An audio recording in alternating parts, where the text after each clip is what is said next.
Yeah, I'm gonna talk about my reaction the first time I heard Wu-Tang, right?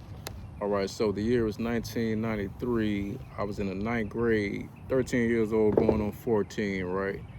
And and I was slowly at the time I was slowly starting to become a fan of hip hop. Before then, I'm still a little kid, still wet behind the ears. So my interest was, sports things like football, basketball, baseball, collecting football cards, collecting baseball cards, things like that, right?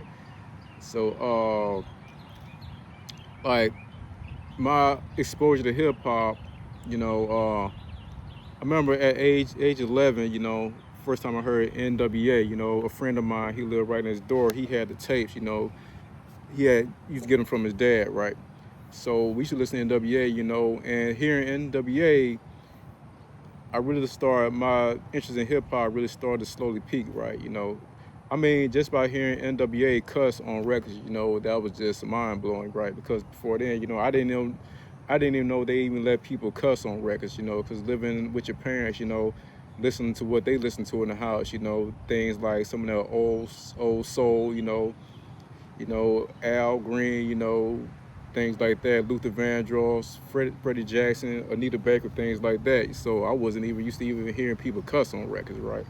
And then like the only other exposure to hip hop, was just listening to some like the '80s rappers, people like Biz Markie, Run DMC, Kwame, uh, LL Cool J, hearing them, I just thought as a kid, I just thought it was just cool nursery rhymes, right? I didn't take it serious at all. It was just catchy nursery rhymes as a kid. So, but in just hearing NWA, that really, made my interest in hip hop start to slowly peak, right? And then, then I was a fan of NWA. Then, whenever NWA started breaking off, Dre dropped the Chronic around 1992 and everything, and Cube started dropping his solo project. So basically, like at the time, I was really just a fan of like West Coast, NWA, Dre, uh, Cube, and a few Ice T items. So fast forward to 1993. All right, I remember seeing the first time I remember seeing Wu-Tang video. I remember seeing a Method Man video, and I'm not gonna lie. First time I saw it, I thought it was pretty. I thought it was pretty corny. It was kind of catchy. It was like a catchy little tune, but I thought it was corny, right? So so I really didn't think none of it. Then like I'm seeing like I remember watching It was either Yo MTV Raps or Rap City, and I saw the Wu-Tang video. Well, the mystery chess boxing video came on. I saw the name on the screen said Wu-Tang Clan. I started thinking, okay, this is the same group that had that song Method Man that I thought was pretty corny, right? So the song came on. Beat came on. It was pretty catchy. That kept my attention, and of course we all know U-God led the track off. Hearing U-God rap. I was kind of bobbing my head a little bit. I said, okay, well, it's all right. And then Inspector Deck got on the track, and so I was like, damn. So I started bobbing my head a little bit harder, right? And then Raekwon got on the track, and really started bobbing my head in. So I was like, man, basically it was equivalent to like the sword getting sharper and sharper and sharper. Because before then, I never seen dudes rap like that. I didn't know people would just put words together. How Wu Tang's putting words together because before then, rap was just basic. Things. Just like I was saying before, kind of like basic, basic, like nursery rhymes. So I never seen dudes just really just put words together like that. So then after Ray Quan, Old Dirty was up, and I'm like, okay, I'm seeing these dudes rapping back and forth, one after the other. So I didn't know how many.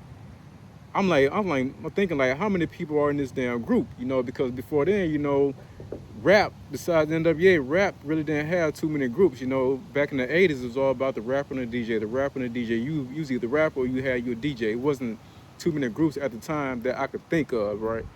And so I'm seeing these dudes, right, and then I'm seeing like the RZA and the Jizza up on a chessboard. Of course I didn't know their names at the time. I just remember seeing the Risen Jizza.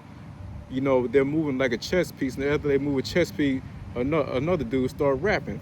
So I thought that was pretty like interesting. I was like, wow. So I'm thinking like, okay.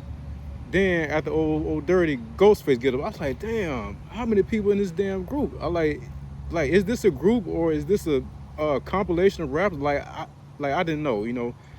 And so after Master Killer, like finished off the track, like man, I was just shocked, and I never seen dudes rap like that. I mean, even NWA, NWA really had that shock factor, because NWA, cuss and talk about shit, like it's really gonna like get attention, but I never seen dudes really just piece words together like that. So I'm like, man.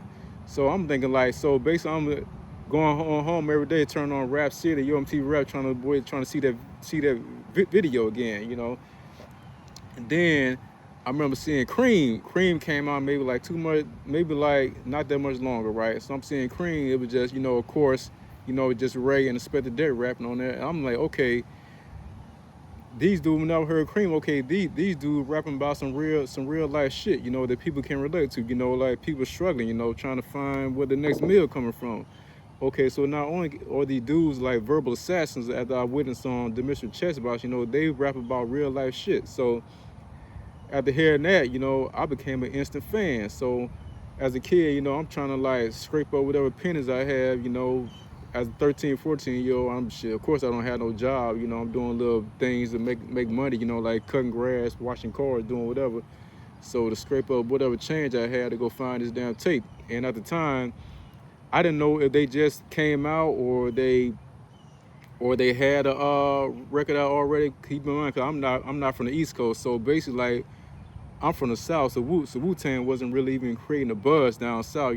They had like a large following up on the East Coast. So I just took whatever money I had. Went to Sam Goody in the mall, found that Wu-Tang tape, and I wasn't disappointed, man. I wore that tape out, man. I remember like even like dubbing tapes for like some people I knew at my school. Cause whenever they heard Wu-Tang, they were like, damn, they had that same reaction like I had.